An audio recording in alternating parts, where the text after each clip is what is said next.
കോഴിക്കോട് കുറ്റ്യാടി നീലേച്ചുകുന്നിൽ ആൾക്കൂട്ട വിചാരണ. കാർ മറ്റൊരു വാഹനത്തിലിടിച്ച് നിർത്താതെ പോയതിന്റെ പേരിലാണ് യുവാവിനും യുവതിക്കുമെതിരെ ആൾക്കൂട്ടം പരസ്യ വിചാരണ നടത്തിയത്. പോലീസിന്റെ സാന്നിധ്യത്തിലാണ് ആൾക്കൂട്ടം യുവാവിനെയും യുവതിയെയും ആക്രമിച്ചത്. അനഘ ചേരുന്നുണ്ട് വിശദാംശങ്ങളുമായി. അനഘ, കാർ നിർത്താതെ പോയതിന്റെ പേരിലാണ് ഇത്തരത്തിൽ യുവാവിനും യുവതിക്കും നേരെ ആക്രമണം ഉണ്ടായതെന്നാണ് മനസ്സിലാക്കുന്നത്. എന്താണ് സംഭവിച്ചത്? തീർച്ചയായും ഇന്നലെ വൈകിട്ട് 5 മണിയോട് കൂടിയാണ് ഈ സംഭവം ഉണ്ടായത്. കഴിഞ്ഞ വെള്ളിയാഴ്ചയാണ് ഈ കേസിന് ആസ്പദമായ മറ്റൊരു സംഭവം നടക്കുന്നത്. ഈ യുവാവും യുവതിയും സഞ്ചരിച്ച കാർ മറ്റൊരു വാഹനത്തെ ഇടിക്കുകയും നിർത്താതെ പോവുകയുമായിരുന്നു.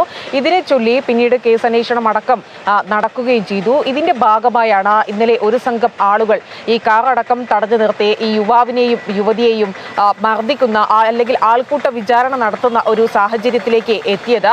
ഈ യുവാവിനെ കയറുകൊണ്ട് കെട്ടിയിട്ട് മർദ്ദിക്കുന്നതും അതുപോലെ തന്നെ അസഭ്യം പറയുന്നതുമായിട്ടുള്ള വീഡിയോകളാണ് നിലവിൽ ഇപ്പോൾ സമൂഹ മാധ്യമങ്ങളിലൂടെ അടക്കം പുറത്തേക്ക് വന്നിരിക്കുന്നത്. പോലീസിന്റെ സാന്നിധ്യത്തിലാണ് ഈ ദാരുണമായ സംഭവം നടന്നത് എന്നുള്ളതാണ് ഏറെ ഖേദകരമായ കാര്യം. കുറ്റ്യാടി പോലീസ് സ്റ്റേഷന് കീഴിലാണ് ഈ സംഭവം നടന്നിട്ടുള്ളത്.